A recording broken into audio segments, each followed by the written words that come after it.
ঠিক আছে। আবার এই চার্জটিকে এইদিকে কি করবে, বিকর্ষণ করবে। ইয়ার F5টা একদিকে আর এই F4টা একদিকে। এখন কোনোভাবে যদি এই F5 আর F3 এর লব্ধি এই F4 এর সমান হয় তাহলে এই চার্জটা এখানে সাম্যাবস্থায় থাকবে। ঠিক আছে, এই দুইটা ভেক্টরের লব্ধি এইটার যদি সমান হয় তাহলে এই সিস্টেমটা কি হবে, সাম্যাবস্থায় থাকবে, তাই না?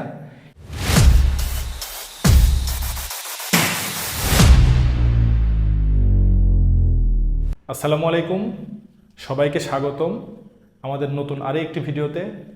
আজকে আমরা এইচএসসি পদার্থবিজ্ঞান দ্বিতীয় পত্রের দ্বিতীয় অধ্যায় অর্থাৎ স্থির তড়িৎ, এই অধ্যায়ের খুবই গুরুত্বপূর্ণ একটা টপিক হচ্ছে তড়িৎ বল।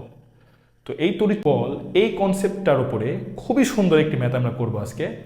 আশা করতেছি আপনাদের ভালো লাগবে এবং তড়িৎ বল রিলেটেড যত প্রবলেম এইচএসসিতে আসে বা অ্যাডমিশনের ক্ষেত্রেও আসে, মানে আপনার 90% কনফিউশন এই ম্যাথটা করলে ক্লিয়ার হবে ইনশাল্লাহ। তো আমরা দেরি না করে চলুন শুরু করি ম্যাথটা।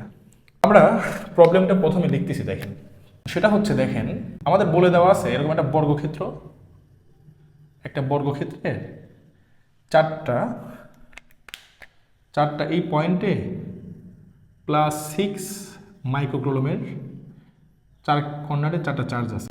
এখন আমাদের যে প্রশ্ন এটা হচ্ছে, দেখেন এই বর্গক্ষেত্রের মধ্যবিন্দুতে, বর্গক্ষেত্রের মধ্যবিন্দু বলতে কি বোঝাচ্ছি, বর্গক্ষেত্রের যে দুটো কর্ণ আছে এই কর্ণের যে একটা ছেদবিন্দু আছে ঠিক ওই বিন্দুটা হচ্ছে বর্গক্ষেত্রের মধ্যবিন্দু। তাহলে এই বর্গক্ষেত্রের মধ্যবিন্দুতে কেমন প্রকৃতির এবং কি মানের চার্জ রাখলে এই বর্গক্ষেত্রের যে ওই চার কৌণিক বিন্দুতে চারটা চার্জ এবং মধ্যে যে চার্জটা রাখবেন এই পুরো পাঁচটা চার্জই সাম্য অবস্থায় থাকবে, মানে যে যেখানে যে অবস্থায় আছে সে অবস্থায় থাকবে, অর্থাৎ এই পুরো সিস্টেমটি সাম্য অবস্থায় থাকবে।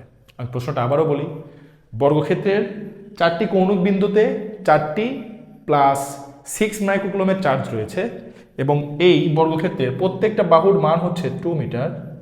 তাহলে এই বর্গক্ষেত্রের মধ্যবিন্দুতে কি প্রকৃতির এবং কি মানের চার্জ রাখলে বর্গক্ষেত্রের চারটি কৌণিক বিন্দুতে এবং মধ্যবিন্দুতে চার্জ অবস্থান করবে, এই সব কয়টি চার্জ সাম্য অবস্থায় থাকবে, অর্থাৎ এই পুরো সিস্টেমটি সাম্য অবস্থায় থাকবে, এটা আমরা নির্ণয় করব। চলুন শুরু করি। তাহলে দেখেন এখানে আমাদের বলছে কি প্রকৃতির, চার্জটা কেমন হবে, প্লাস কি মাইনাস। আমরা প্রথমে প্লাস চার্জটা দিয়ে দেখি কি অবস্থা হয়। প্লাস চার্জটা দিয়ে দেখি, দেখেন আমরা প্রথমে দুইটা কর্ণ একটু কি করে আঁকি। দেখেন এইখানে দেখুন আমরা ধরলাম একটা প্লাস কিউ মানের চার্জটা রাখলাম। এবার দেখেন কিউ মানের চার্জ যদি আপনি রাখেন, প্রথমে আমরা এই কিউ চার্জটাকে দেখি যে এই সাম্য অবস্থায় থাকবে কিনা। দেখেন এটা হচ্ছে পজিটিভ চার্জ, এই কর্নারে পজিটিভ, এই কর্নারেও পজিটিভ, এই কর্নারেও পজিটিভ, এই কর্নারেও পজিটিভ। তাহলে দেখেন প্রথমে এই চার্জের কথা চিন্তা করেন, সমধর্মী চার্জ, তাহলে এই চার্জকে এই দিকে বিকর্ষণ করবে, ঠিক আছে। আবার এই চার্জটিকে এই দিকে কি করবে, বিকর্ষণ করবে।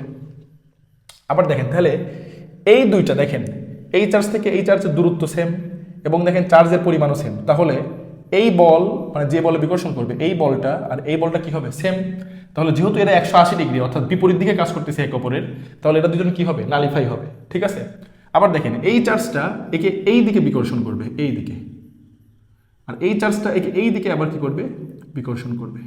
তাহলে দেখেন এইটা চার্জ থেকে এই চার্জের দূরত্ব সেম এবং চার্জের পরিমাণও সেম।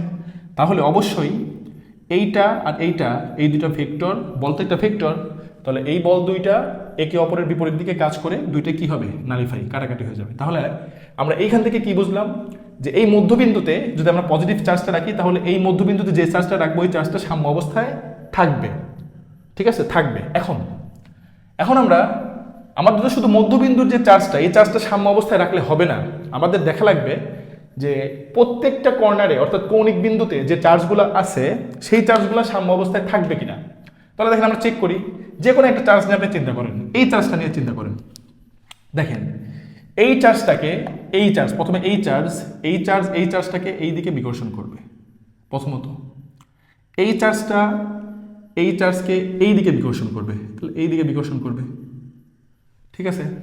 আবার এই কর্নারের যে চার্জটা, এই দিক বরাবর এই চার্জটাকে কি করবে, বিকর্ষণ করবে।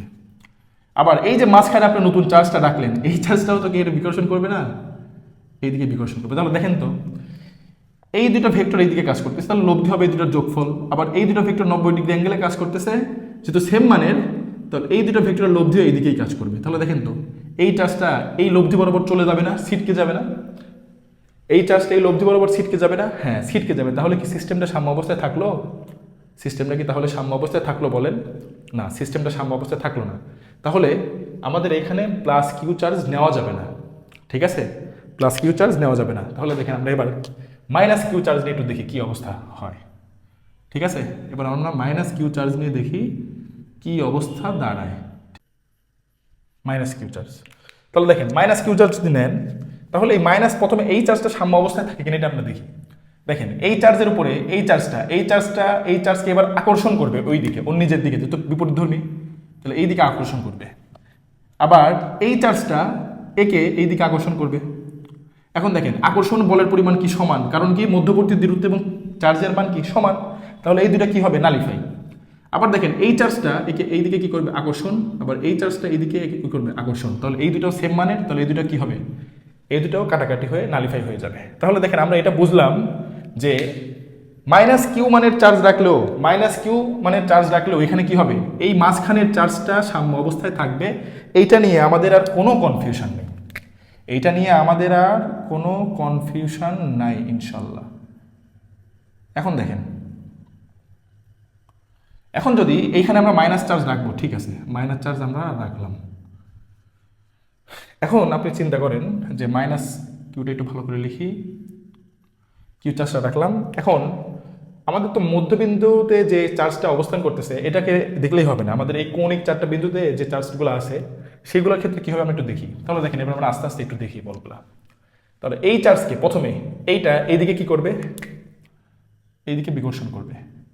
এই চার্জকে এইদিকে কি করবে ভাই, বিকর্ষণ করবে, তাই না? ধরেন এটা হচ্ছে F1 আর এটা হচ্ছে F2, ঠিক আছে? আবার এই চার্জকে এই দিকে বিকর্ষণ করবে, একদম এই কর্ণের এই দিক বরাবর। তাহলে এটা ধরেন F3, ঠিক আছে? এটা F3 ধরেন, ঠিক আছে? এখন এই মধ্যের যে চার্জটা, এই চার্জটা কিন্তু এই চার্জকে এইদিকে কি করবে, আকর্ষণ করবে। বুঝতে পারছি? এই চার্জটা এইদিকে আকর্ষণ করবে। তাহলে দেখেন তো ভাই,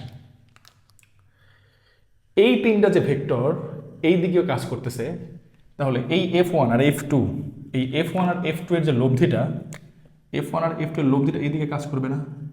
এটা আপনি F4 ধরেন, আচ্ছা এটা F5 ধরেন, এটা F5 ধরেন, যে এটা F4 ধরেন, আর এটা F5 ধরেন, ঠিক আছে? এটা F5 ধরেন।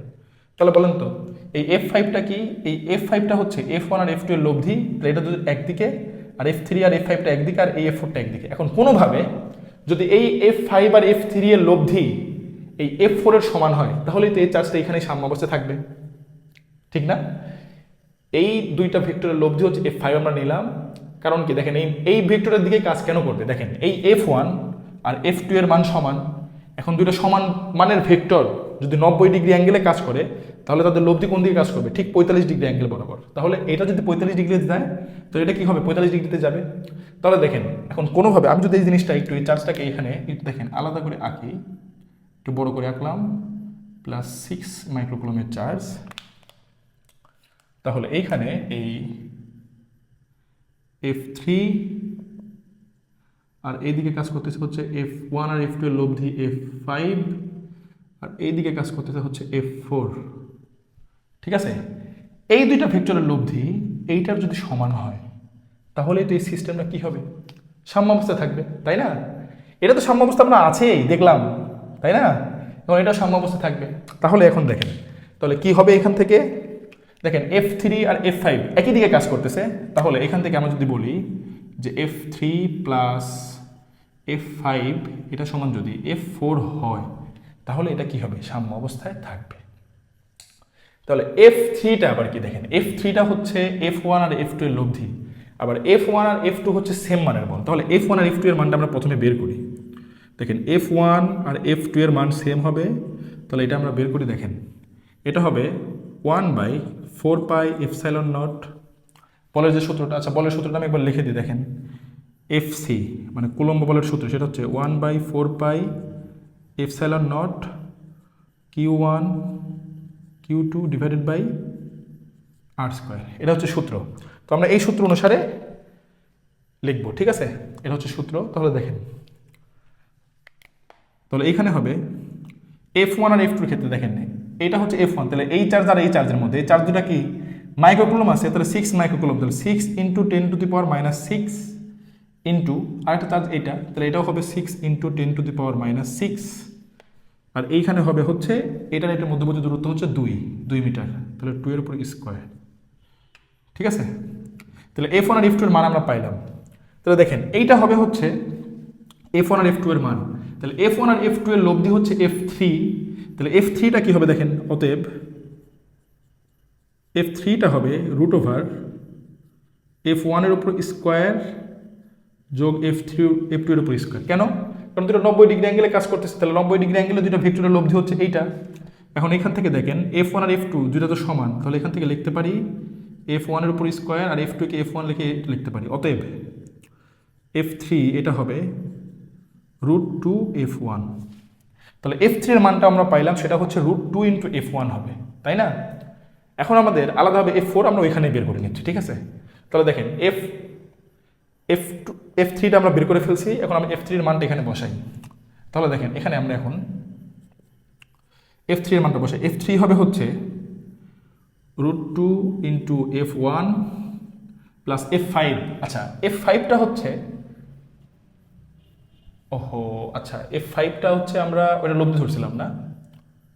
আচ্ছা, F5টা আমরা লব্ধি ধরছিলাম, তাহলে এখানে F3 হবে না, এটা F5 ঠিক করে নেন, এটা F5 ধরেন, তাহলে F5 এটা হবে, ঠিক আছে? তাহলে F5 এটা হবে, সমস্যা নেই, এটা কোনো বিষয় না। ওকে, তো দেন F3টা হচ্ছে এই চার্জকে যে বলে বিকর্ষণ করতেছে। তাহলে দেখেন F3 এটার মান হবে 1/4πε0 ইন্টু F3, তাহলে দেখেন এটাও 6 চার্জ, তাহলে 6 × 10⁻⁶ গুণন 6 × 10⁻⁶। আর দেখেন এই দূরত্ব, এই মধ্যবর্তী এই দূরত্বটা কত হবে? এটা একটা বর্গের কর্ণ না? বর্গের কর্ণ মানে কি? √2a, মানে √2 গুণন বাহুর দৈর্ঘ্য, তাই না? তাহলে √2 × 2, এটা হচ্ছে বর্গের বাহুর দৈর্ঘ্য, এটার উপরে কি হবে? স্কোয়ার। তাহলে এটা আমরা F3 পেলাম, মানে এই চার্জ দ্বারা এই চার্জকে বিকর্ষণ বলটা। এখন F5, এই যে F5টা এখানে বের করে ফেলছি আমরা, F5টা হবে হচ্ছে প্লাস √2 × F1, তাহলে F1টা কত? এই যে এটা আমরা বের করে রাখছি এখানে, সেটা হবে হচ্ছে 1/4πε0 ইন্টু সেম চার্জ মেবি, হ্যাঁ, 6 × 10⁻⁶ ইন্টু 6 × 10⁻⁶, 6 × 10⁻⁶, এইটা। এখন দেখেন নিচে হচ্ছে বর্গ কত? 2 এর উপর বর্গ, তাহলে এটা 4, ঠিক আছে? এখন এটা সমান হবে হচ্ছে F4। এখন F4 এর মানটা দেখেন, F4 প্রথমে এটা আমরা বের করি, 1/4πε, এটা থাকবেই। এখন দেখেন F4 হচ্ছে এই -q চার্জের সাথে এই +q চার্জের এই বলটা। এখন দেখেন বলের ক্ষেত্রে তো আপনার হচ্ছে চার্জের চিহ্নটা ম্যাটার না, বলের ক্ষেত্রে চার্জের কি ম্যাটার না? চিহ্ন, কারণ আমরা বল তো ভেক্টর রাশি, এক্ষেত্রে আমরা শুধু মান নিয়ে কাজ করবো, তাই না? তাহলে দেখেন একটা চার্জ হচ্ছে q আর একটা হচ্ছে 6 × 10⁻⁶, আর নিচে দূরত্বটা দেখেন, এটা হচ্ছে বর্গের কর্ণ আর এটা দূরত্ব লাগবে আমার এইটুকু, তাহলে কর্ণের হাফ না? তাহলে কর্ণের হাফ, তাহলে কর্ণটা আমরা পেয়েছিলাম হচ্ছে √2 × a, মানে √2 × 2 ডিভাইডেড বাই 2, তাই না? ডিভাইড বাই 2, তাহলে 2 কাটা, তাহলে √2 থাকবে। আচ্ছা, তাহলে আমরা √2 থাকবে, তাহলে √2 এর উপরে কি হবে? স্কোয়ার। তাহলে এইখান থেকে আমরা যদি এখন সমাধান করে যদি কিউ এর মানটা বের করি, তাহলে আমরা এখান থেকে পাবো। তাহলে দেখেন এখানে কিছু কাটাকাটি যাবে, আমরা কাটাকাটিগুলো করি। এখানে 1/4πε0 এটা কাটাকাটি, তাহলে বাদ বাকি জিনিসপত্রগুলো আমাদের দেখেন একটা হচ্ছে 6 × 10⁻⁶ কাটাকাটি যায়, এখান থেকে একটা করে কাটাকাটি দেন। এখানে দুইটা লিখে ফেলছি, সরি, এখানে দুইটা লিখে ফেলছি, এখানে 6 × 10⁻⁶, তাহলে এটা হয়ে যাবে। তাহলে এটা একটা কাটাকাটি দেন, তাহলে এখানে পড়ে থাকবে কিউ এর মানটা আমরা এখন মেশিন দিয়ে বের করে ফেলবো। দেখেন কীভাবে বের করি এটা আপনাদের দেখাই একটু। এটা হচ্ছে দেখেন এটা হচ্ছে প্রথমে আমরা এই সমীকরণটাই তুলবো, তাহলে প্রথমে ওইটাতে আছে, এটা আছে হচ্ছে 6 × 10⁻⁶ ডিভাইডেড বাই হচ্ছে √2 × 2, এটার উপর স্কোয়ার, ব্র্যাকেটটা ক্লোজ করি, প্লাস আবার দেখেন কি আছে, এবার আছে হচ্ছে শুধু প্রথমে এটা √2 আছে, এটার সাথে গুণ থাকবে হচ্ছে 6 × 10⁻⁶ ডিভাইডেড বাই 4, এটা ব্র্যাকেট ক্লোজ করি। আচ্ছা এবার ইকুয়াল, তাহলে আলফা চেপে সমান চিহ্ন দেন, এটা ইকুয়াল। এবার হবে এখানে হবে দেখেন কিউ, তাহলে কিউটার মান জানি না, তাহলে এটাকে এক্স ধরলাম, এক্স আর নিচে হচ্ছে √2, তাহলে √2 এর উপর স্কোয়ার মানে 2, শুধু এটা করে দিলাম। তো এটা থাকবে, এটাকে এখন সলভ করবে, শিফট সলভ, এটার মানে 1 ধরেন, বের করে ফেলেন। তাহলে এটা হবে 5.74, দেখেন 5.74 × 10⁻⁻6 কুলম, 5.74 দেখেন, তাহলে চার্জের পরিমাণটা হবে 5.74 × 10⁻⁻6 কুলম, এটা হচ্ছে মান। এখন যদি পুরোপুরি চার্জে লিখতে চান তাহলে কিউ হবে হচ্ছে -5.74 × 10⁻⁻6 কুলম। তাহলে এই চার্জটা যদি রাখেন আপনি, তাহলে এই পুরো সিস্টেমটা কি অবস্থায় থাকবে ভাই? সাম্য অবস্থায় থাকবে। তো আশা করতেছি আপনারা বুঝতে পেরেছেন। আজকের মতো এ পর্যন্তই। আসসালামু আলাইকুম।